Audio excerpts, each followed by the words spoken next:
서울 서남부 연쇄살인 사건으로 알려져 있는 정남규 사건인데 방화가 네네. 성범죄와 살인으로 진화하는 경우.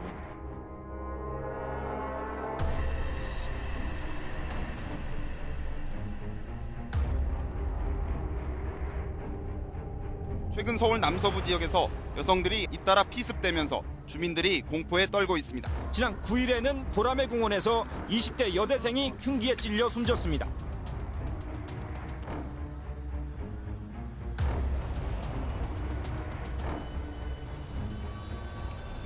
노상에서 하던 범죄가 어느 정도의 휴지기를 거치고 나서 다시 나타났을 때는 훨씬 더 진화해서 침입과 방화가 함께 벌어지는. 그래서 그 이후 사건에서는 거의 대부분 이제 방화가 이루어졌고요. 서울 봉천동 주택에서 불이 났습니다. 범인은 둔기를 휘두른 뒤 불을 지른 것으로 추정하고 있습니다. 남매 3명이 주택 화재로 숨졌습니다. 경찰은 방화 가능성에 무게를 두고 범인은 자매의 머리 부분만 집중적으로 폭행한 뒤 불을 지르고 달아났습니다. 사실 저희가 다 투입되었던 유영철, 정남규, 강호순을 보면 방화 범죄가 다 있어요.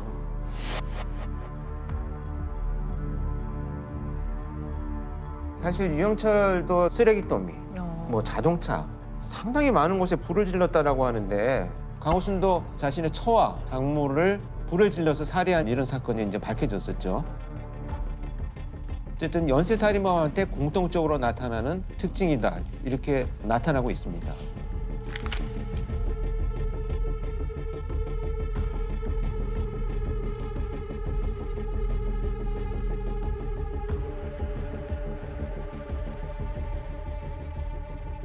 프로파일링의 대상 범죄가 뭐냐면 살인, 성범죄, 그리고 방화예요. 방화가 오기 들어. 방화가 그러니까 세 개의 사건은 하나의 카테고리 안에 들어있다고 보시면 돼요. 대표적인 특징은 뭐냐 하면 자극이 사소하게 시작을 해서 멈추어 있지 않다는 거예요. 계속 발전하고 더 큰 자극을 원하기 때문에 그 정도 선에서 절대 머무르지 않아요.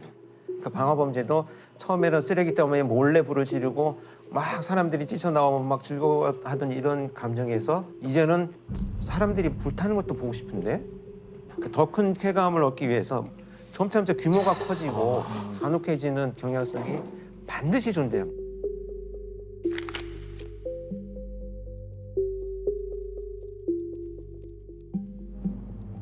마약 중독과 같아요. 이건 중독 범죄랑 비슷하거든요.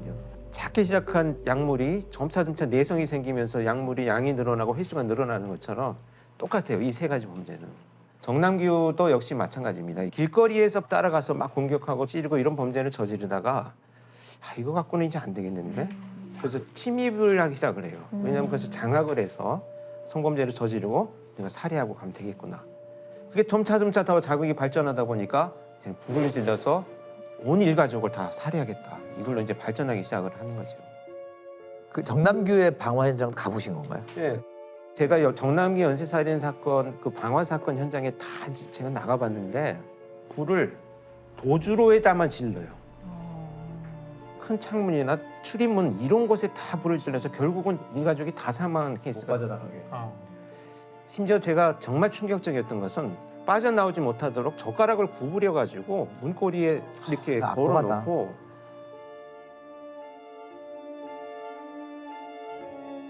방범 창살이 있잖아요. 그 반지하 같은 곳인데 피해를 입은 곳이 거기에 손잡이를 잡고 이렇게 들여다보는 흔적이 있는 거예요. 그래서 제가 그 방범 창살이 먼지가 가득한데 두 줄의 손잡이가 딱 있는 거예요. 물론 장갑 자국이긴 했지만 그래서 야 이걸 정말 불을 질러놓고 그 안에서 피해자가 고통스럽게 그 죽어가는 모습을 얼마나 이놈이 바라봤겠느냐라는 생각을 할 때는 막 그 끓어오르는 분노가 참을 수가 없을 정도였죠. 그래서 프로파일링 보고서를 결국 만들어서 수사팀에 브리핑을 했는데 범인의 족적이 장은박으로 이어지고 또 여성과 아동이 있는 방만 집중됐다라는 것에서 이 소심한 공격성을 지닌 자라고 분석을 했고요. 평상시에 자기 의사표현이 미숙하고 네. 자아 정체성이나 자기 효능감이 굉장히 떨어져 있고 이런 사람일수록 자기가 지배하는 상황이 됐을 때 공격성을 훨씬 드러내면서 오랫동안 피해자를 공격할 수 있다. 그런 점에 착안을 해서 탐문을 할 때도 실제 범죄자는 반대적 성향을 갖고 있을 것이다라는 것을 수사팀에 제안을 했었었죠.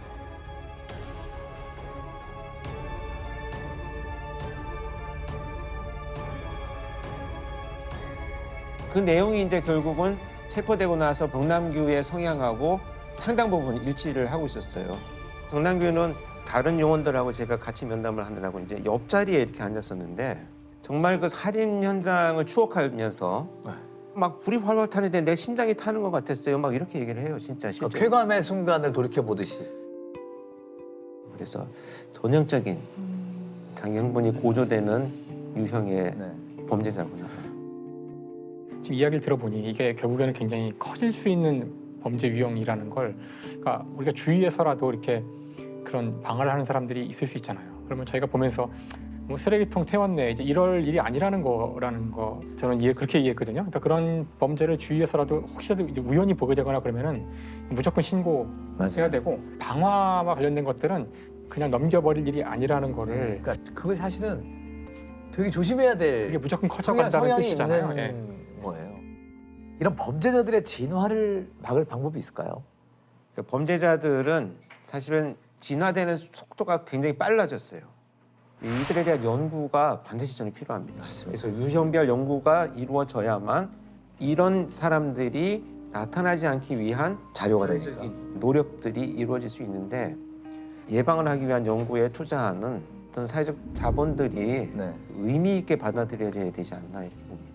왜냐하면 사실 그 사건들 이후에 결국은 많은 연구도 나오고 수사 방법과 발전했기 때문에 사실은 연쇄살인범이 이제 안 나오고 있거든요, 사실. 그렇죠. 그래서 제2의 프로파일링, 과학수사 기법이 만들어져서 새로운 형태를 막을 수 있는 토대가 되어야 되겠다 이렇게 생각을 합니다. 강호순 사건 같은 경우에도 네. 최면 수사를 많이 동원했었어요. 왜냐하면 그때만 해도 CCTV가 거의 없었고 그래서 밝혀낼 방법이 없잖아요. 그래서 최면 수사를 많이 했었습니다. 많이들 알고 계신 사건이지만 강호순 사건은 정확히 어떤 사건이었는지. 2006년 12월 20일 무렵부터 네. 연쇄적인 살인을 저질렀던 경기도 화성에서 최근 여성 2명이 잇따라 실종된 데 이어서 수원의 30대 여성도 보름 넘게 연락이 끊긴 사실이 추가로 드러났습니다. 장소는 모두 화성 연쇄살인 사건이 있었던 곳에서 멀지 않은 곳들입니다. 뉴스에서 막 실종 신고가 계속 나오고 이 지역이 위험하다, 경찰들이 계속 수사를 하는데도 계속 실종이 벌어지는 이유가 뭔가를 알기 위해서 마지막 목격된 장소들의 버스 정류장들이에요, 대부분이.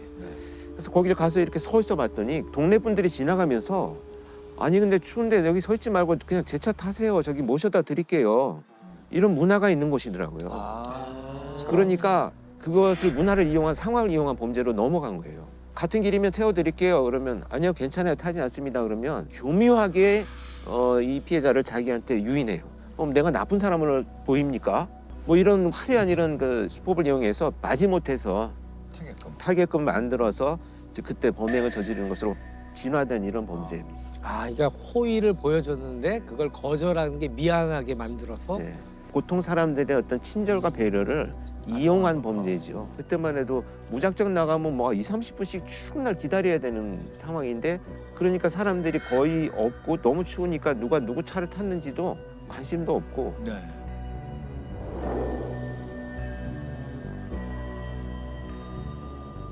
유영철과 정남규는 2000년대 초반에 막 찾아다니면서 범죄자들을 침입하고 뭐 또 따라다니고 이런 범죄를 저질렀잖아요.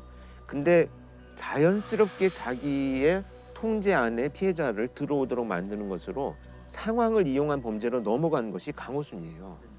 그러니까 그래서 되게 용의주도하고 치밀한. 네. 네. 아마 그때 뉴스에 여러분 기억하실지 모르겠습니다. 강호순이가 체포되기 전에 가발을 쓰고 노란 이런 뭐 옷을 입고 네. 현금 인출을 위해서 네. 현금을 인출하는 장면이 찍혔어요.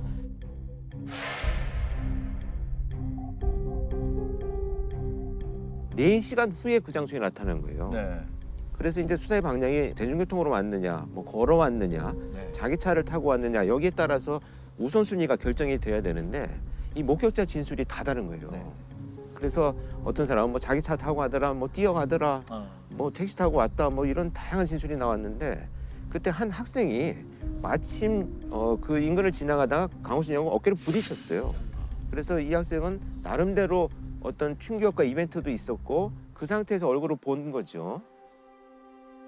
자기가 이상한 사람이 막 가발 같은 거 쓰고 가니까 이렇게 유심히 봤는데 자기 차를 시동을 걸더니 타고 갔다 이렇게 진술을 했었어요. 근데 워낙 다르니까 제가 그래서 이제 그 학생을 체면 수사를 했는데 체면 상태에서 승용차가 아니고요. 차 위에 이렇게 삼각형의 뿔이 있어요. 이게 택시였던 거예요. 택시네요. 그래서 이제 택시로 일단은 가닥을 잡았는데 이게 참 신뢰하기가 어렵잖아요. 진술이 바뀌어서 그 시간 그 장소로 돌아가면 본 장면도 기억을 해내고 같이 보는 다른 목격자를 또 찾을 수가 있어요. 그러면 그 인근에 그 장면을 보고 있는 사람 누가 있느냐? 내가 분명히 봤지만 누가 보고 있는지는 몰랐는데 그 학원 버스 기사 아저씨들 서너 명이서 그 장면을 보고 계세요. 그래서 그날 근무자들을 불러가지고 봤느냐? 봤다. 근데 이상한 사람이 택시를 타고 가길래 참 저런 사람이 밤늦게 어딜 돌아다니나 자기들끼리 그런 얘기를 했다는 거예요. 근데 신뢰성이 높아지잖아요. 그래서 결국은 그 지역이 강호순이가 그 거주하는 지역과 관련이 있다라는 것이 이제 애초에 수사 방향에서 판단이 되어가지고 수사가 빨리 전개가 됐던 것도 있었죠. 경찰은 여대생이 사라진 군포 보건소와 현금이 인출된 안산 성포동 농협 일대에 있는 300여 개의 CCTV를 찾아냈고 사건 당일 찍힌 차량 소유주 7천여 명을 하나하나 확인해 갔습니다. 그때 마지막 그 여대생을 차에 태워서 가면서 조수석 밑에 의자 밑에서 못 올라오게 누르고 한 손으로 운전을 하는 장면이 딱 찍혔어요. 뭔가 이상하다라고 해서 포착을 했는데 그 차가 강호순이의 어머니 명의로 되어 있었어요. 가서 확인을 하고 1차 면접 조사를 하고 내일 다시 한번 너에 대한 조사를 하겠다 출석해라라고 했는데 그날 밤에 얘가 증거인멸을 하려고 불을 질러버린 거예요. 그래서 자기가 신고를 합니다. 내 차가 어떤 사람이 불을 지른 것 같다. 그 말이 결국은 수사팀의 입장에서는 내가 범인이다라는 말로 이제 해석이 된 거죠. 하도 안 잡히니까 이제 진짜 오만해지고 약간 분별력이 없어졌군요. 아주 오만하고요. 그런 아주 불쾌한 감정이죠. 근데 강호순 같은 경우에는 또 특히 자기 통제에 굉장히 능했다고 들었거든요. 네. 자기도 통제를 잘하고 특히 상대방을 조종하는 능력이 워낙 뛰어나가지고 저도 그 첫 장면에서 처음 만날 때 0.1초 사이에 심부름을 할 뻔했어요. 저도. 이렇게 들어가서 문 열고 들어가는 순간에 이야기하려면 물이라도 들고 와야지 맨손으로 오시면 안 되죠. 이렇게 얘기를 하는 거예요. 저도 모르게 그냥 물 가지러 가거든요. 이게 심부름 하는 거예요. 그러니까 내가 널 통제하고 있어라는 강렬한 메시지를 주는 건데 그 0.1초 사이에 아차 얘가 사이코패스였구나. 물은 내가 필요할 때 갖다 줄게. 나는 지금 너하고 이야기를 나누러 왔어. 그렇게 먼저 아주 친절하고 단호한 의사 표현을 했죠. 그 이제 일부 자백을 하고 있을 때 이제 투입이 돼서 자백을 하기 위한 면담을 시작을 했는데 이 손을 이렇게 탁자를 치면서 나하고 이럴 시간에 DNA라도 하나 더 찾는 게 빠를 텐데 이런 얘기를 했었어요. 그래서 제가 충분히 찾고 있어. 며칠 걸릴 텐데 찾을 거야. 걱정하지 마. 이런 식의 대화가 진행이 됐거든요. 그러니까 통제하고 통제당하고 막 나도 너 막 통제하고 막 이런 치열한 기싸움이 기싸움. 느껴지네요. 이미 뭐 벌을 덜 받게 해주세요. 뭐 이런 마인드는 없는 거죠. 없어요. 존재하지도 않아요. 물론 사람이 다 살아가면 누구나 좀 약간 내 마음대로 조종하고 통제하는 욕구들은 있어요. 근데 그게 너무 지나치다는 건데 특히 범죄 상황에 있어서는 강호순과 이춘재가 결이 상당히 비슷한 범죄자입니다. 이 범죄자들의 특징이 뭐냐면 결박이에요. 그 결박이 갖는 의미는 피해자를 살려둔 상태에서 최대한의 나의 모든 환상과 할 수 있는 일들을 다 성취하겠다라는 욕구에서 나온 거거든요. 그래서 범행 도구를 사용하지 않고 피해자의 의복으로만 결박을 해요. 이춘재도 결박이 굉장히 많이 나왔고 그런데 이춘재 사건에서 보면 우리가 8차 사건에 억울한 분이 이제 밝혀졌잖아요. 결박이 나타나지 않았거든요. 그래서 패턴이 바뀌었다라고 그 당시 수사에서는 판단했던 거예요.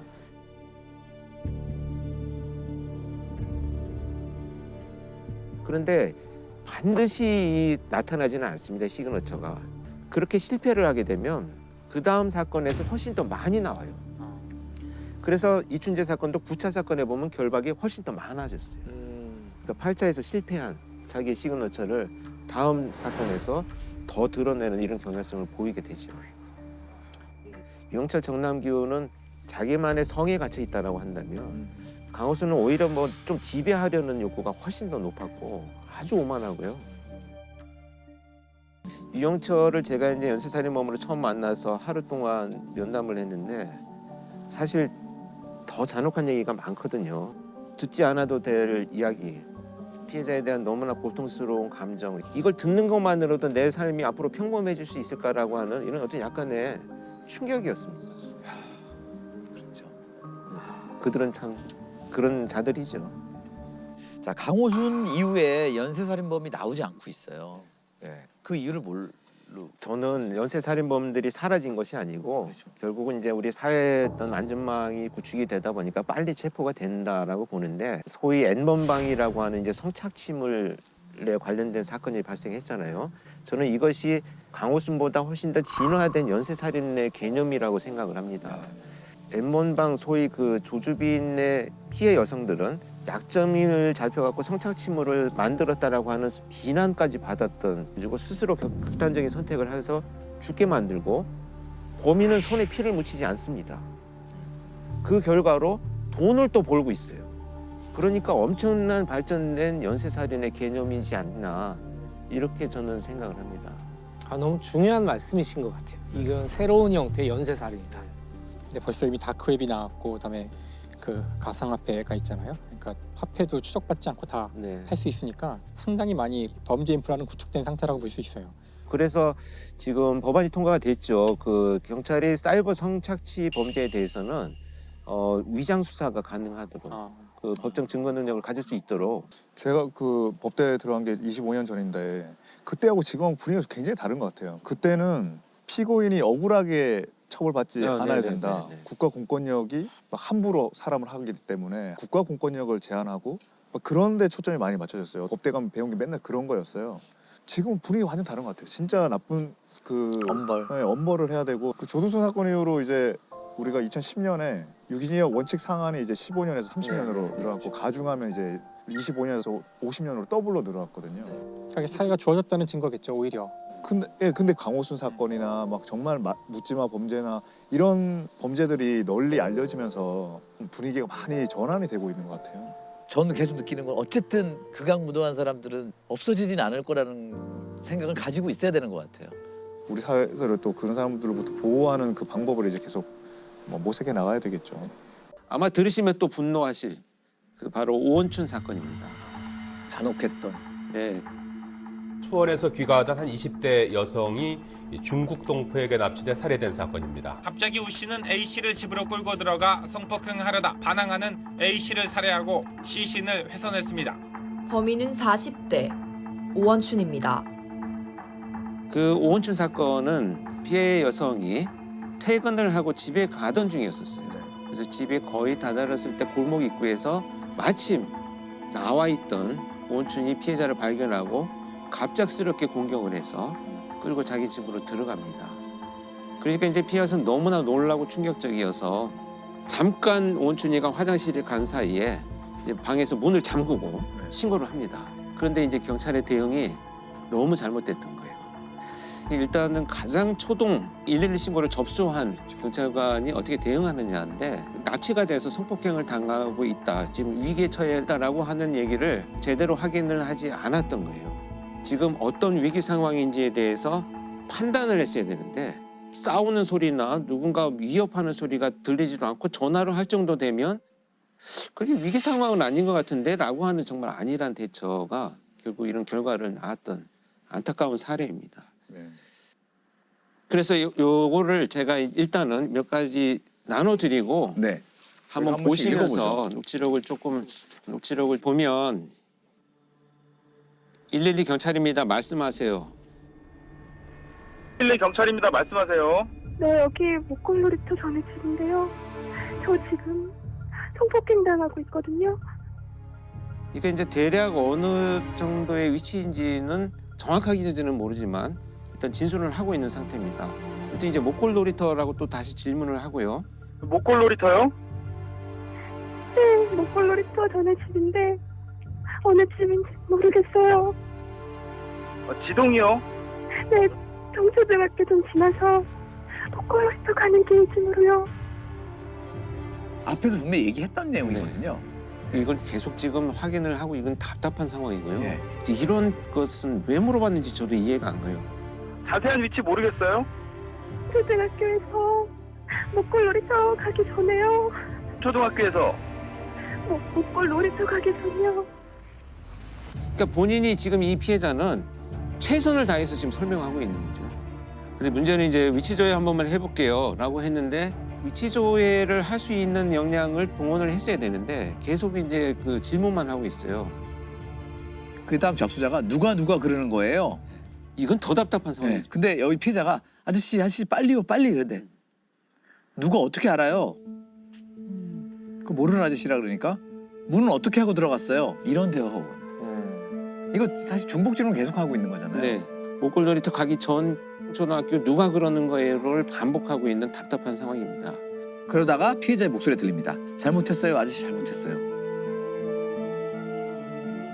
이거는 뭐냐면 오은춘이가 잠깐 방을 나간 사이에 문을 잠그고 피해자가 전화를 걸어서 신고를 하고 있는 중에 문을 부수고 오은춘이 들어온 시점이에요. 그러니까요. 그래서 이제 오은춘이한테 피해자가 잘못했다, 전화를 걸어서 잘못했다라고 하는 건데 근데 그 다음에 녹취가 아는 사람인데 남자 목소리 계속 들리는데 부부싸움 같은데 이게 마지막 얘기입니다. 수원 20대 여성 살인 사건에 대한 경찰의 대응이 시작부터 끝까지 총체적으로 부실했던 것으로 드러났습니다. 지난 1일 밤 10시 50분 112 센터에 걸려온 다급한 신고 전화. 그런데도 112 근무자 20여 명이 6분 넘게 피해 여성의 비명만 듣고 있었고 팀장은 손을 놓고 있었습니다. 더구나 피해자가 정확히 놀이터 전에 집이라고 말했는데도 집 아니라는 지령을 넣지 않아 현장 출동자들은 엉뚱한 곳만 헤맸습니다.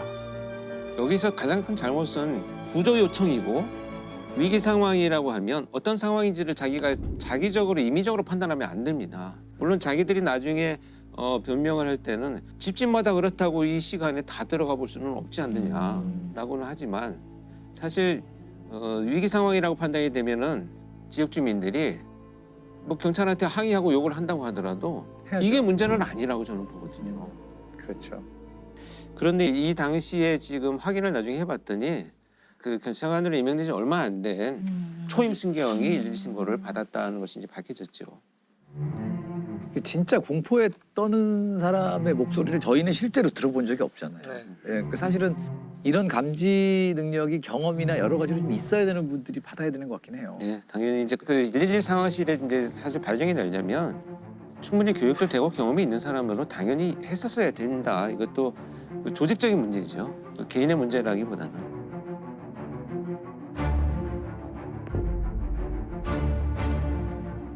근데 오은춘은 어떻게 잡혔나요? 그냥 현장에서 잡혔나요? 당시에 그래서 밤새 거기 이제 형사까지 동원이 되어가지고 집집마다 수색을 하기 시작을 했습니다. 네네. 경찰이 계속 수색을 하면서 이 집의 문을 두드렸는데 열리지 않으니까 거의 반 부수고 들어갔는데 그 부수고 들어갈 때까지 시신을 훼손하고 있었던 거예요. 그래서 도망가지도 않고 예, 그 안에서 그냥 자기 집 안에서 그런 상황에서 체포가 된 거죠. 그래서 프로파일러의 작업으로 이제 면담을 하러 갔는데 면담을 하면서 제가 너무나 화가 났던 것이 아니 면담을 하고 있는데 뭐 미소 짓기도 하고요. 그 다리를 이렇게 꼬고 뭐 건들거리기도 하고 이런 모습이 있었어요. 그래서 정말 제가 면담을 한다는 목적은 많은 정보를 얻어내기 위해서 그런 것들을 정말 내가 이렇게 참고 끝까지 들어야 되는데 다리 내려 웃지 마 뭐 이런 어떤 그 이 제재를 하면서 마치 그 형사가 취조하듯이 제가 면담을 했던 이런 기억이 있습니다. 너무 화가 나고 못 참겠더라고요. 그러니까 죄의식이나 뭐 어떤 그런 게 하나도 없는 거죠. 없었어요. 근데 대화를 나누고 나서 분석을 한 결과는 사이코패스는 아닌 것으로 저는 일단은 면담의 결과 보고서를 작성을 했어요. 나중에 검사 결과도 20점 정도기 때문에 사이코패스가 높지는 않다는 결과가 나오긴 했습니다만. 어떻게 그럴 수 있을까요? 그러니까 이게 뭐냐면 어릴 때부터 성장의 배경을 쭉 들어보니까 사회적인 학습을 경험할 기회가 전무했었어요. 어떤 일이 발생했을 때 내가 어떻게 대처해야지 뭐 이런 성장하면서 우리가 조금씩 배워가는 사회화 과정이 너무 없었기 때문에 그 상황이 됐을 때 대처할 수 있는 합리적인 방법을 자기가 못 찾고 그냥 계속 훼손만 하고 있었던 거죠.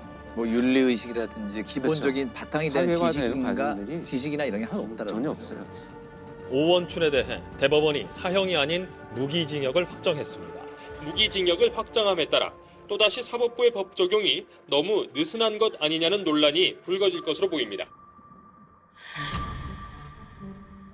자, 이 사건 이후에 112 시스템이 좀 바뀌었나요?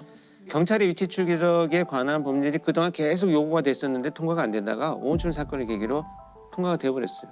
그래서 위치 추적을 할 수 있게 되는 법이 시행이 됩니다. 그 당시만 해도 경찰이 강제로 위치 추적을 할 수 있는 권한은 없었습니다. 그러니까 그전에는 소방의 협조를 받아서 그것도 당위성을 설명을 해야 되고 뭐 이런 과정을 거쳤는데 이게 생략되고 이제는 경찰이 바로 긴박한 상황이다라고 판단이 되면 본인의 동의가 없더라도 통신사의 협조를 받아서 나의 위치 정보를 강제로 오픈시켜서 확인할 수 있도록 지금 법이 또 개정이 됐습니다. 그다음에 이제 2013년에 이제 통합 시스템을 구축을 하면서 예전에는 이게 112 신고가 이렇게 경찰서마다 상황실에 있었어요. 근데 그거를 통합을 하면서 기준을 만들었어요. 112 종합 지령실에 발령을 날 수 있는 요우는 최소한 수사 형사 3년 이상, 그다음에 교통사고 처리 3년 이상라고 해서 그 자격이 있는 사람들이 교육을 받고 통합 시스템에 와서 근무를 하면서 이제 신고를 받는 사람은 자기 혼자 지금 지령을 듣고 있잖아요. 상황실에서만. 그러면 출동을 하는 경우는 무전 지령만 받기 때문에 지금 얼마나 위급한 상황인지를 사실 감이 없어요. 근데 그거를 지금은 출동하는 경찰차에 달린 내비게이션을 통해서 같이 듣게 되어 있어요. 그 대화를 들으면서 출동하는 경찰관은 아 정말 이걸 사이렌을 켜고 가야 되나 끄고 가야 되나도 판단을 해야 되죠. 이런 미미한 부분까지 결정할 수 있는 것이 코드화돼 있습니다. 코드의 어떤 그 방식이 이때부터 도입이 되기 시작을 했죠. 여성 비명이 들리는 등의 상황에서는 통화 중이라도 긴급 출동합니다. 경찰이 긴급 신고에 적극적으로 대처하기로 했습니다. 통화 도중 출동 지시가 필요한 코드형 사건의 경우 특별 관리하고 코드 1인 경우에는 최단 시간에 출동시키기로 했습니다. 지금은 이런 시스템이 잘 구축이 되어가지고 훨씬 효율 있게 지금 대응을 하고 있습니다. 이 바뀐 시스템으로 해결된 사건들이 좀 있었나요? 아마 이제 여러분들 뭐 여러 방송에서 보도가 된 내용들인데 2018년에 데이트 폭력 피해자가 감금이 되어가지고 신고를 하면서 여기 모텔인데요. 짜장면 좀 배달해 주세요라는 신고가 있었습니다. 근데 그걸 정말 수사를 오래 했던 형사가 여기 발령 나서를 받으면서 모텔인데 분명히 112 신고인데 짜장면을 배달해달라고 하는 것은 지금 이 사람이 말을 못하는 상황이라는 것을 직감을 하기 시작했어요. 경찰입니다. 무슨 일이세요? 네, 여기 모텔인데요. 짜장면 필요해요. 짜장면이요? 혹시 남자친구한테 맞았어요? 네. 짜장면 집이라고 말하면서 저한테 말하시면 돼요. 아, 여기 502호예요. 502호 가시고 똑똑똑 두드리면 문 열어주세요. 네. 짜장면 빨리 갖다 드린다고 하세요. 남자친구한테.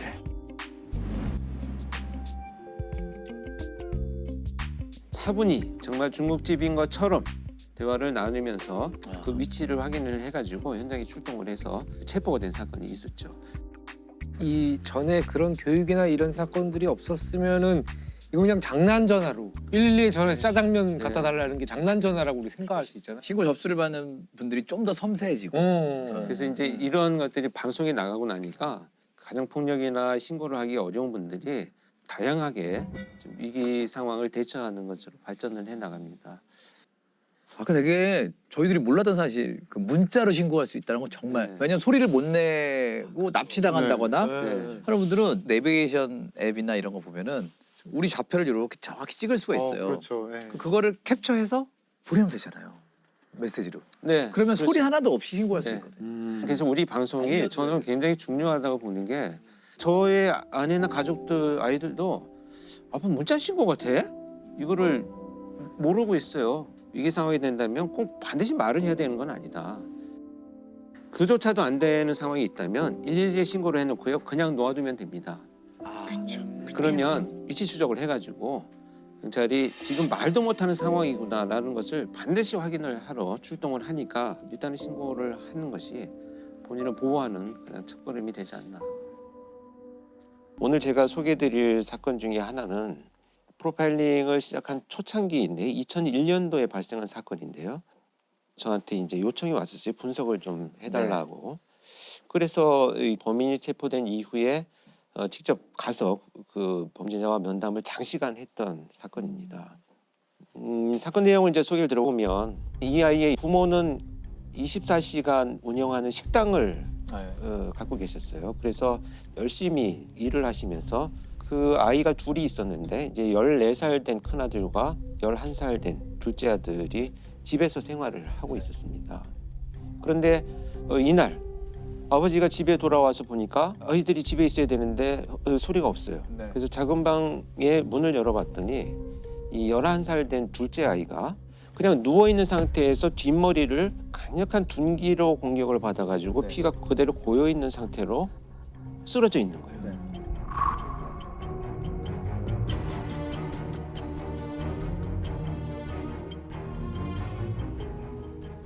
그래서 이 아버지는 이제 놀라서 이 아이를 들쳐업고 그냥 병원으로 갑니다. 하는데 이미 사망을 한 거죠. 근데 사망한 시간이 꽤 된 거예요. 근데 여기서 문제가 된 건 뭐냐면 이 있어야 될 형이 없어진 거예요. 그러니까 이제 처음에 그 현장에 투입된 수사팀에서는 누군가 침입을 해가지고 둘째 아이를 살해하고 큰 아이를 유괴해 갔을 것이지 않겠느냐. 이렇게 이제 수사를 접근을 합니다. 그런데 수사에 착수한 수사팀에서는 얼마 후에 바로 사라진 이 형을 강력한 용의자로 지목을 하고 그 수사를 전개를 합니다. 일단 이제 드나든 사람들에 대한 흔적을 찾기 위해서 가장 먼저 할 것이 이제 경찰에서 CCTV 수사를 했는데요. 사망 추정 시간이 지나서 얼마 후에 이 큰아들이 가방을 메고 유유히 혼자 걸어 나가는 것이 CCTV에 찍힙니다.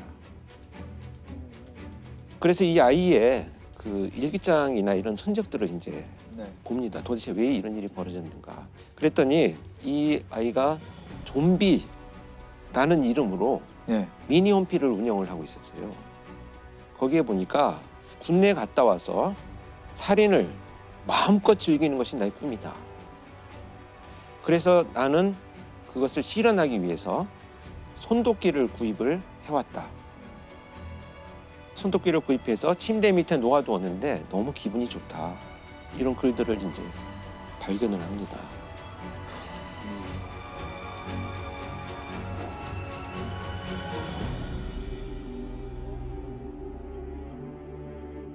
더군다나 이제 거기에서는 더 그 충격적인 것은 이제 가족하고 내가 더 이상 정이 들면 안 되겠다.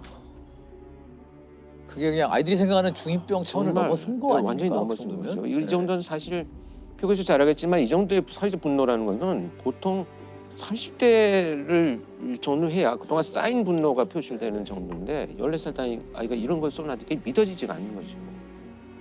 그런데 사실 이런 흔적만 가지고 어떤 일이 있었다는 것을 우리가 판단하기는 굉장히 위험하죠. 그래서 조사를 해보다 보니까 결국 이제 학교 친구들한테도 이런 살인에 대한 이야기들을 그동안에도 쭉 해왔는데 친구들은 뭐 좀 이상한 아이야. 뭐 그냥 뭐 별종이야. 뭐 이 정도로 그냥. 그렇죠. 또 한 가지 충격적인 것은 장래희망에 살인업자라고 써놨었어요. 네. 그래서 이 선생님은 이것을 간과하지는 않았어요. 그래서 부모한테 연락을 해가지고 아이가 좀 치료를 개입을 해야 되는 거 같아요. 그렇죠. 치료 받아야죠. 근데 이 부모님은 우린 너무 화목하고 원하는 걸 다 해주고 이렇게 지냈는데 정신과 치료를 받으라고 하니 이거 참 난감했던 거죠. 부모 입장에서 이해가 안 되는. 원인을 찾지도 못하겠고 이런 이제 상황이 전개됩니다. 그래서 이제 그 이런 흔적들을 찾고 시작을 하던 중에 배회하고 있는 아이를 이제 체포를 합니다. 그때 가방 속에 동생을 살해한 손도끼를 그대로 넣고 있었어요. 그 가방을 메고 있었던 거죠. 이렇게 해서 체포가 됩니다. 초등학생은 동생을 살해한 혐의를 받고 있는 형을 어젯밤 붙잡았습니다. 광주시 계림동에서 발생한 초등학생 살해 사건의 용의자로 사건 발생 14시간여 만에 검거됐습니다. 양군은 잠을 자고 있던 동생에게 흉기를 휘둘러 숨지게 한 혐의를 받고 있습니다. 아니, 왜 살해했을까요, 동생을? 그 왜 하필 타겟이 동생이 돼야 했을까요? 면담을 할 당시에 들은 이야기들을 좀 이제 전달을 해드리자면 이렇게 이제 살인을 너무 하고 싶다는 생각이 어느 날부터 이제 발전이 되어가기 시작을 하면서 이 아이가 당시 이제 체격이 굉장히 작았어요. 키도 작고 몸집도 작으니까 매일 팔 운동을 했다는 거예요. 왜냐하면 내가 공격을 하다가 실패를 하면 너무 왜소하기 때문에 다시 공격을 받으면 실패하니까 열심히 운동을 하고 이 손도끼를 가지고 막 달려가면서 나뭇가지를 막 이렇게 쳐서 연습을 하는 거죠. 근데 이 기간이 1년 정도 되니까 이제 자신이 생긴 거예요. 아, 1년 동안 그걸 연습을 한 거예요. 연습해서 자신이 생겨가지고 이제는 실행을 해야 되겠다. 그런데 될지 안 될지 궁금한 거예요. 그 희생자가 바로 이 동생이 됐던 겁니다. 그래서 엎드려서 잠을 자고 있는 동생을 말씀드리기도 어렵지만 손도끼로 뒷머리를 내리쳐서 이제 살해를 하고 동생이 움직이지 않으니까 그의 표현에 의하면 아 이제 내가 할 수 있겠다라는 생각 때문에 너무 기분이 좋아서 동생한테 잘 가라 라고 인사를 하죠. 왜 동생을 죽였어요? 제가요 감정으로 사람을 죽인다면요 친구들 좀 싫은 친구들 죽였을 텐데 걔가 사람이니까 인간이란 것이 얼마나 나약했을까 해갖고 한번 해봤죠.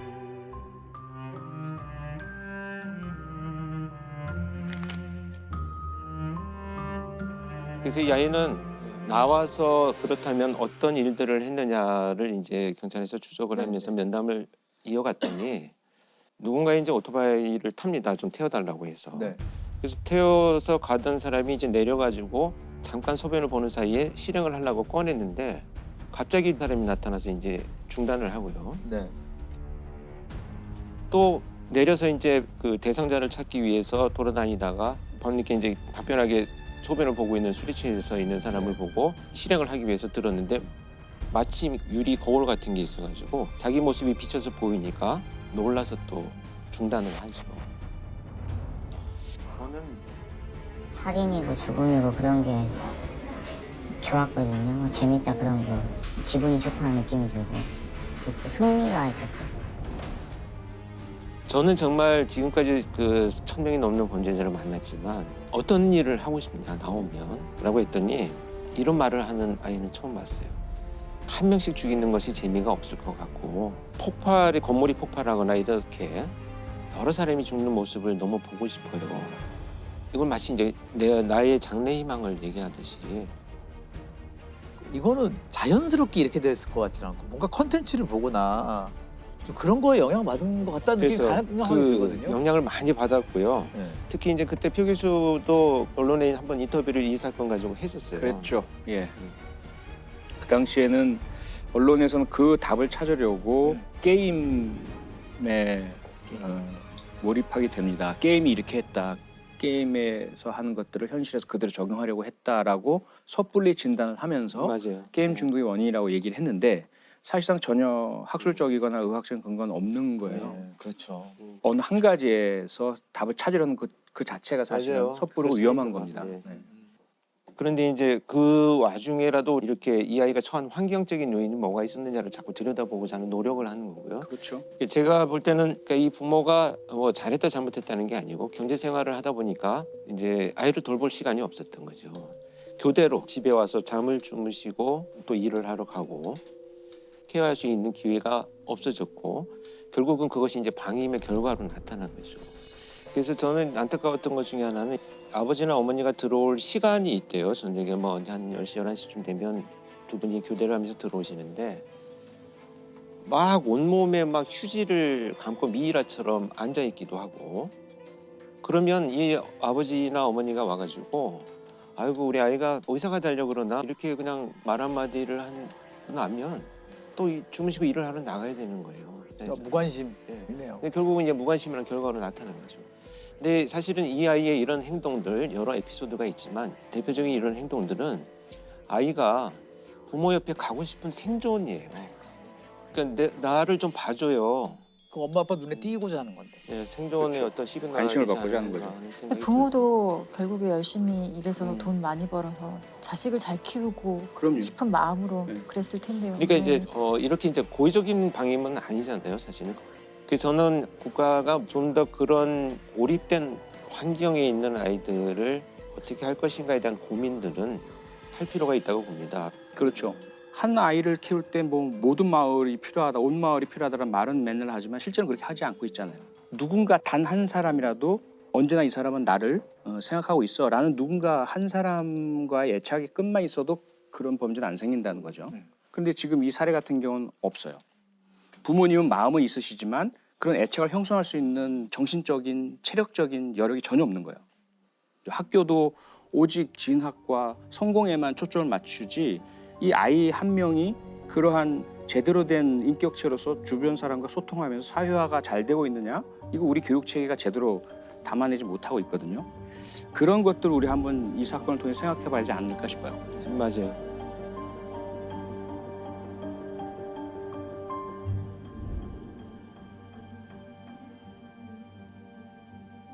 그러면은 형량은 어떻게 받았나요? 청량은 일단 소년법이 적용이 돼가지고 이 사건은 재판은 비공개로 진행이 됐고요. 네. 4년 단기보호 처분을 받았습니다. 4년. 사실 수위가 높은 범죄였는데 처벌 논란이 꽤 있었을 것 같아요. 4년이잖아요. 보호처분. 성사 미성년자니까 촉법소년. 표철 교수님은 촉법소년에 대해서 어떻게 생각하세요? 촉법소년 문제 간단치가 않죠. 근데 강한 처벌만이 해결책은 아닌 것은 분명하지만 가학적이고 강력한 범죄에 대해서는 오히려 처벌이 피해자에게도 그것이 어떤 회복 효과를 주진 않겠지만 그나마 회복의 출발점은 될 수 있거든요. 나에게 이런 행동을 한 가해자가 정의 심판을 받았고 처벌받았어 라는 것은 심리적 치료를 할 수 있는 첫 출발점은 돼요. 그런 출발점은 되기 때문에 강력범죄를 저지른 경우라면 온당한 처벌을 무겁게 받아야 한다. 그렇지 않고 또 주변의 잘못, 성인들의 잘못으로 인해서 행해진 그러한 청소년 범죄라면 그들에게는 환경 개선이 더 중요하다. 그것이 저는 핵심이라고 생각합니다. 근데 지금 소년범 같은 경우는 좀 다른 방식으로 우리가 좀 봐야 될 필요가 있어요. 소년법상 19세 미만을 소년이라고 하고 그 사이에도 여러 가지 나이로 분류가 되는데 10세가 되지 않은 아이들 같은 경우는 아무리 범죄를 저질러도 형사처벌되지 않고요. 그리고 10세 이상 만 14세 미만 이 사이에 있는 소년 범죄자들을 우리가 촉법소년이라고 많이 불러요. 촉법소년의 연령을 더 낮추자는 얘기도 있고 여러 가지가 있지만 아무것도 아직 실행된 건 없어요. 이 형사 미성년자는 사실 14세 미만 되게 오래됐고 한 번도 변한 적이 없는 거거든요. 우리나라 그게 50년대, 1950년대. 53년에 형법 제정되고 한 번도 바뀌지 않았기 때문에 사실 형사 미성년자의 나이는 이제 좀 고민해봐야 될 것 같고 그래서 소년법도 이제 폐지하라는 여론이 사실 꽤 있어요. 그렇죠. 예. 지금 그런 소년법이라는 것 자체가 소년, 그러니까 반사회성을 가진 소년의 환경을 조정하고 품행을 교정하는 게 목적이거든요. 결국에는 이 사회로 다시 돌아와서 건전하게 성장할 수 있도록 소년들을 돕는 거거든요. 근데 제가 볼 때 소년법의 문제는 소년범죄 그 가정법원에서 심사하고 심리하고 이러면 정말 완전한 비공개고 검사가 들어가는 재판이 아니에요. 피해자들이 상당히 그 과정에 접근할 수가 없어요. 촉법소년은 체포 구속되지 않고 조사를 거부하거나 귀가 의사를 나타내면 사건 조사도 할 수 없습니다. 소년부로 송치된 후에는 피해자 가족이 재판 날짜를 알 수도, 재판에 참석할 수도, 어떤 처분을 받았는지도 알 수 없습니다. 사실은 지금의 그 처벌의 모습, 사법의 모습은 회복적 사법이라고 해서 모든 것을 진짜 원래대로 돌려놓는 데 이념이 있거든요. 근데 이 회복적 사법의 가장 전제가 되는 건 가해자의 책임과 사과거든요. 피해자에 대한 사과. 그런데 피해자가 원하는 그렇죠. 동의가 있어야 돼요. 전제가 있어요. 그리고 가해자도 충분히 반성하고 피해자에게 사죄할 명확한 의사가 있을 때, 이것을 확인했을 때, 그 다음에 준비 안 된 미숙한 가해자가 자기는 미안하다고 사죄한다고 하지만 그게 피해자에게 더 상처를 더 덧낼 수도 있거든요. 그렇게 하지 않도록 훈련된 그 중재자가 미리 얘기를 나누고 조정한 다음에 하는 거죠. 훈련된 중재자가 없어요. 그래서 안 되는 거예요. 그게 그게 핵심이죠. 그냥 돈으로 범죄 피해를 흥정하려고 한다는 생각 때문에 피해자들이 오히려 더 반감을 가진 경우가 많아요. 근데 이런 절차가 지금 이 소년법은 소년을 보호한다는 목적에 의해서 이런 것들이 많이 좀 잘 지켜지지 않고 있고, 이런 것들을 하나도 개선을 안 하면서 소년범법을 없애라, 소년범을 강력하게 처벌하라 하는 것은 사실은 근본적인 해결 방안은 전 아니라고 생각을 해요. 결국 이런 아이들의 범죄는 성인 범죄로 이어질 가능성이 굉장히 높습니다. 결국 재범이 높다라는 이런 의미가 되겠고요. 그렇기 때문에 강력한 처벌, 당연히 논의가 되어야 되겠고, 당사자한테 교정의 기회를 줄 수 있는 것들도 좀 연구가 돼야 되고, 반드시 병행할 것이 이제 심리치료도 좀 국가에서 적극적인 개입을 하는 것이 교정뿐만 아니라 본질적인 예방을 하는데 도움이 되지 않겠나 하는 고민을 해봅니다. 참 이 촉법소년 그리고 또 소년범죄 얘기는 참 마음 무겁습니다. 무겁죠. 예.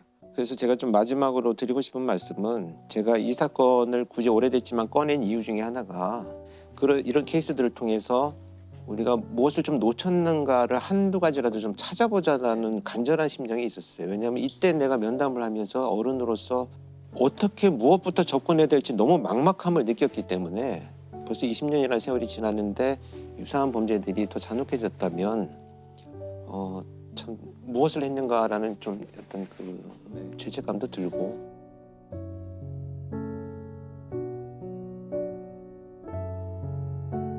아마 지금은 출소를 한 그런 문제들이 아마 안 일어나고 다행스럽게도 잘 지낸다고 믿고 싶어요.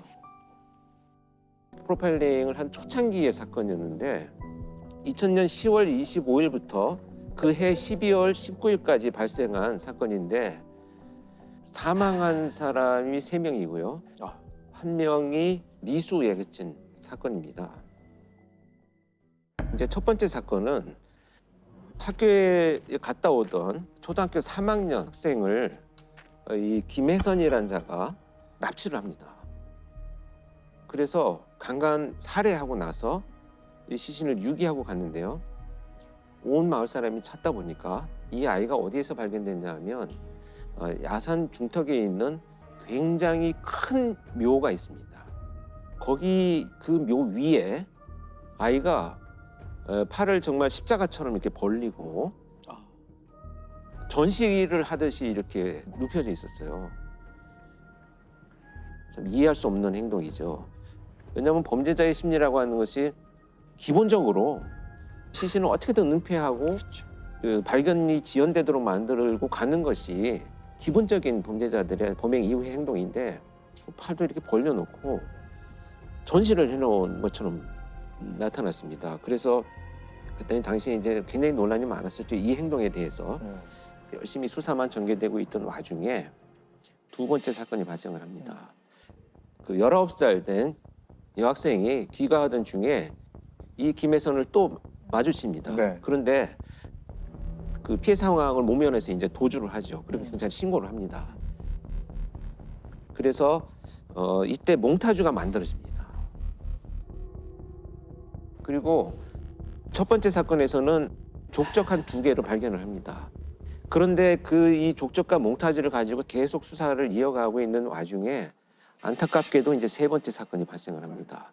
근데 이 세 번째 사건은 고등학교에 다니는 누나와 이 남동생이 농로를 걸어가고 있는데, 김혜선이 이 피해자 아이들을 덮쳐서 밀어서 농로 밑으로 추락을 시킵니다. 남매로 공격한 이 김혜선은 이 남동생 목을 졸라서 살해를 하고 이 누나인 여학생을 야산 쪽으로 끌고 올라가서 끈으로 묶고 강간 살해하고 나서 피해자의 신체 일부를 훼손을 해서 가지고 그 현장을 떠납니다. 자, 근데 여기에서 족적이 발견이 됩니다. 근데 이 족적이 첫 번째 현장에서 나타난 족적과 동일하게 나타납니다. 그래서 이걸 이제 연쇄 사건으로 판단을 하고 일단은 신발을 찾는 수사를 전개를 했는데, 한 집을 방문을 했는데 마당에 진눈깨비가 내린 이 마당에 이 족적과 같은 신발의 족적이 있는 집을 발견을 합니다.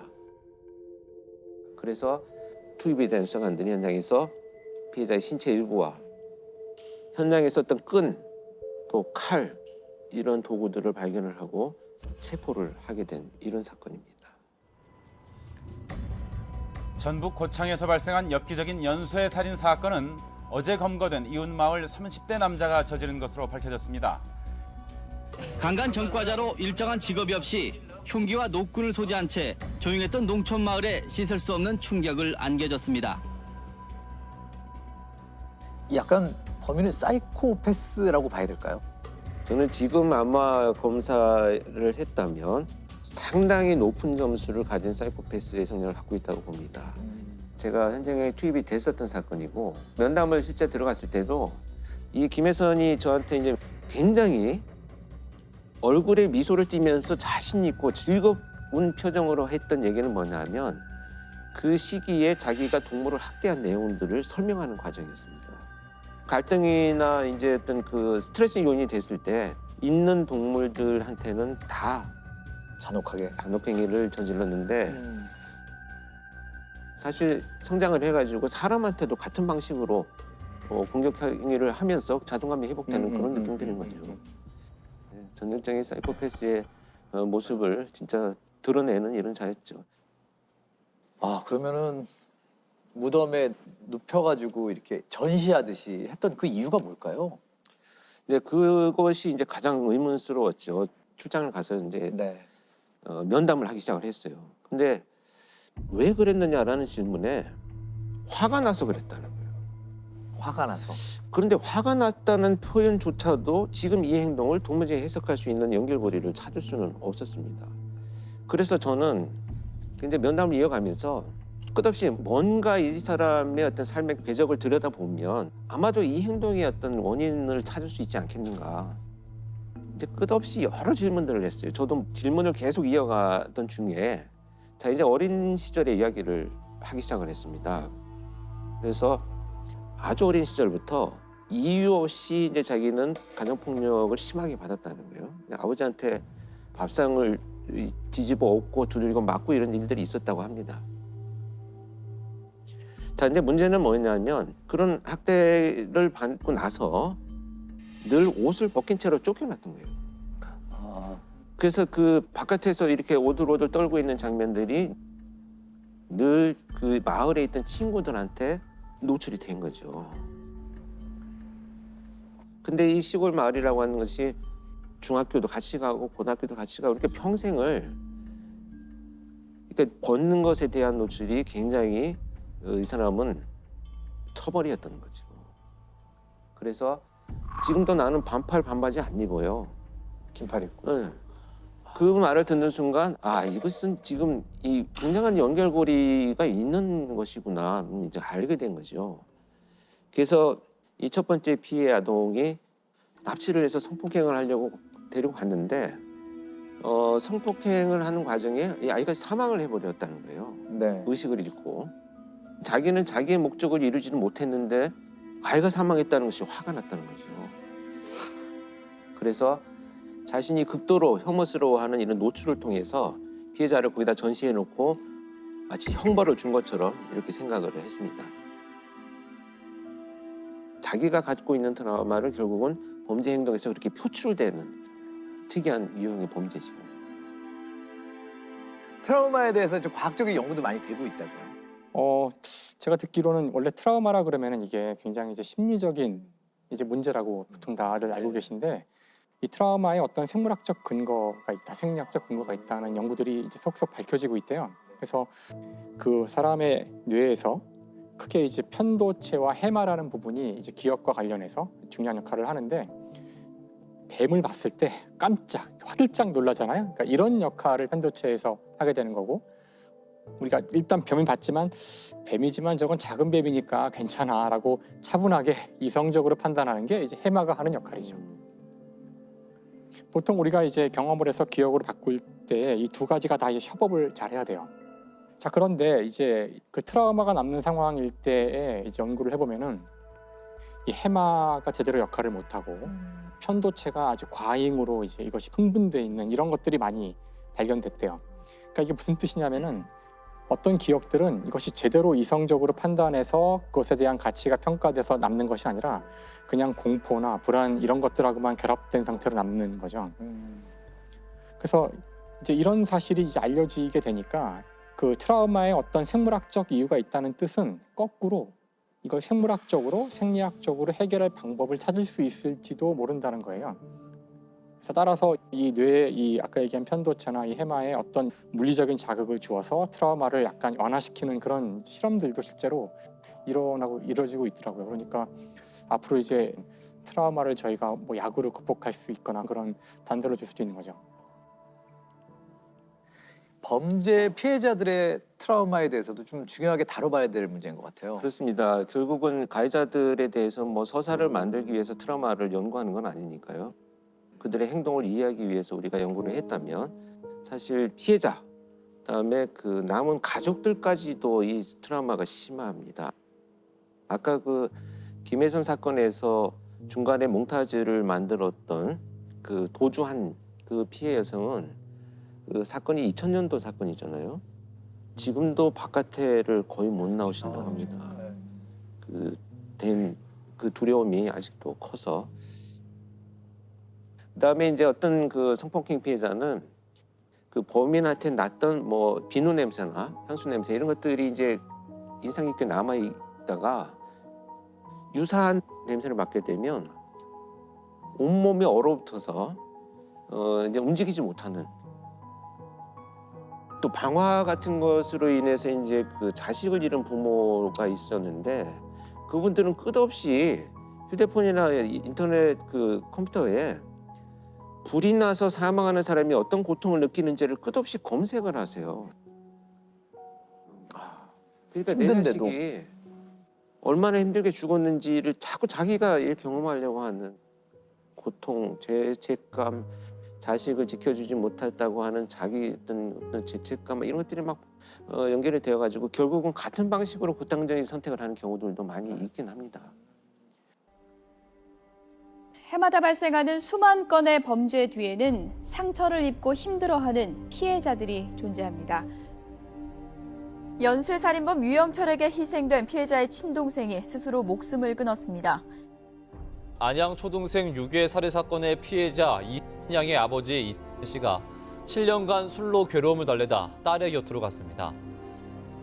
덕지하는 것도 정말 어떤 사람이.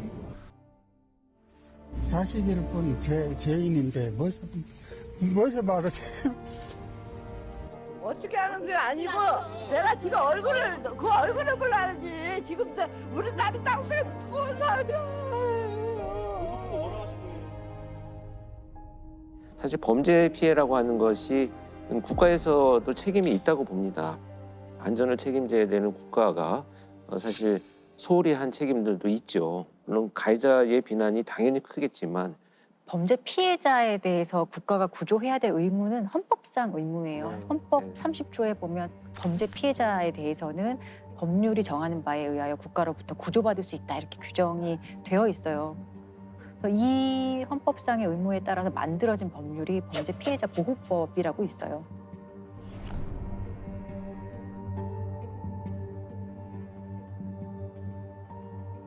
지원책이 있지만 사실 제가 볼 땐 매우 부족하다고 생각이 들고요.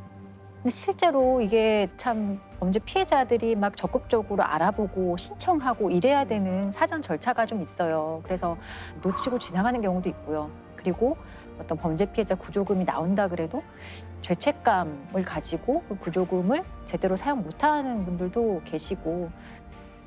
살인이나 강도 등 강력 사건의 피해자나 가족은 치료비와 장례비 등 각종 지원금을 받을 수 있지만 제도가 잘 알려지지 않고 지원금 지급 과정도 복잡하다 보니 한 해 1,000억 원 안팎의 예산 중 집행률이 10% 선에 불과합니다.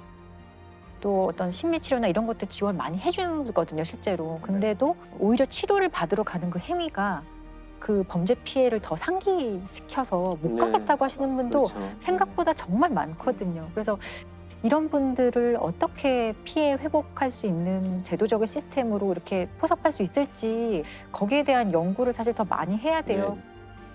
범인의 형량에만 계속 얘기를 많이 했던 것 같은데 피해자들이 지금 어떻게 살고 계시고 저는 피해자들을 위한 기금이 마련됐다는 얘기를 좀 처음 들었거든요. 이거 다 이용하셔야 되죠. 네. 예. 이제는 또 다른 어떤 그 피해로 인한 다른 범죄가 재생산되거나 아니면 본인들의 극단적인 선택을 하는 이런 부분들도 우리가 이제 예방을 할 수 있는 노력들이 분명히 이어져야 된다 이렇게 생각을 합니다. 네. 우리의 삶이 처음부터 피해자의 삶은 아니었잖아요. 어느 순간에 보면 이 슬픔을 딛고 일어나서 치유가 되는 거예요.